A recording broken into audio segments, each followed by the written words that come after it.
राजा भोज की नगरी धार की ऐतिहासिक भोजशाला को लेकर एएसआई यानी भारतीय पुरातत्व सर्वेक्षण विभाग की रिपोर्ट सार्वजनिक हो गई है। सार्वजनिक कहें तो वो कोर्ट में दाखिल कर दी गई है और उसमें बहुत सारी ऐसी चीज़ें हैं जिससे ये सिद्ध हो रहा है कि वहाँ एक सनातन धर्म का यानी प्राचीन हिंदू मंदिर था।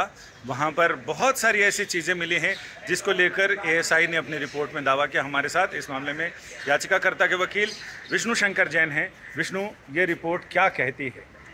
देखिए, रिपोर्ट 2000 पेजेस में रन करती है।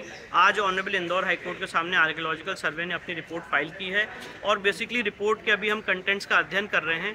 पर मैं आपको इतना बताना चाहता हूं कि रिपोर्ट से हमारा जो केस है वो और स्ट्रांग हुआ है और हम आगे आने वाले समय में ऑनरेबल सुप्रीम कोर्ट के सामने मांग करेंगे कि जो 1 अप्रैल 2024 को इंदौर हाई कोर्ट की प्रोसीडिंग्स पे ऑनरेबल सुप्रीम कोर्ट ने एक वर्चुअल स्टे लगाया था, उसको वेकेट किया जाए और इस रिपोर्ट के परसों में इंदौर हाई कोर्ट को परमिशन दी जाए प्रोसीड करने की। इस मांग को लेकर आज मैंने सुप्रीम कोर्ट में मैटर मेंशन भी किया था और मुझे पूरी उम्मीद है कि आगे आने वाले समय में जो भोजशाला का सच है वो सबके सामने आएगा। तो इसमें अभी तक रिपोर्ट के अगर मुख्य बिंदु देखें तो क्या क्या हैं?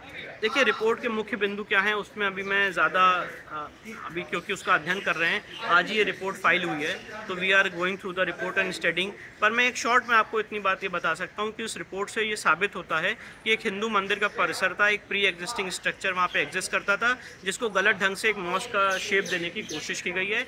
और इसीलिए हमने जो मेन मांग रखी थी कि 2003 में जो आदेश पारित किया था आर्कियोलॉजिकल सर्वे ऑफ इंडिया ने, जिसमें परमिशन दी थी कि यहाँ पे ट्यूसडे को हिंदू पूजा करेंगे और इसी जगह पे फ्राइडे को मुस्लिम समाज के लोग नमाज पढ़ेंगे, वो गलत आदेश था। उसको इंदौर हाईकोर्ट में चुनौती दी थी।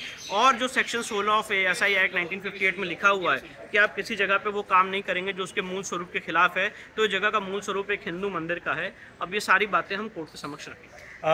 हिंदू पक्षकार ये कह रहे हैं कि वहाँ बीच में यज्ञशाला है और जबकि मुस्लिम पक्षकार ये कह रहे हैं कि वो वजू खाना था। नहीं, बिल्कुल गलत है। कोई वहाँ पे वजू खाना नहीं था, वो यज्ञशाला थी। वहाँ पे बहुत सारे ऐसे पिलर्स हैं जहाँ पे हिंदू देवी देवताओं की आकृतियाँ और चिन्ह बने हुए थे जिसको मिटाया गया है। संस्कृत की ऋचाएँ हैं। सर्वे के 98 डेज़ के सर्वे के दौरान बहुत सारे हिंदू मंदिर के और हिंदू देवी देवताओं के चिन्ह और मूर्तियाँ वहाँ से बरामद हुई हैं सर्वे के दौरान।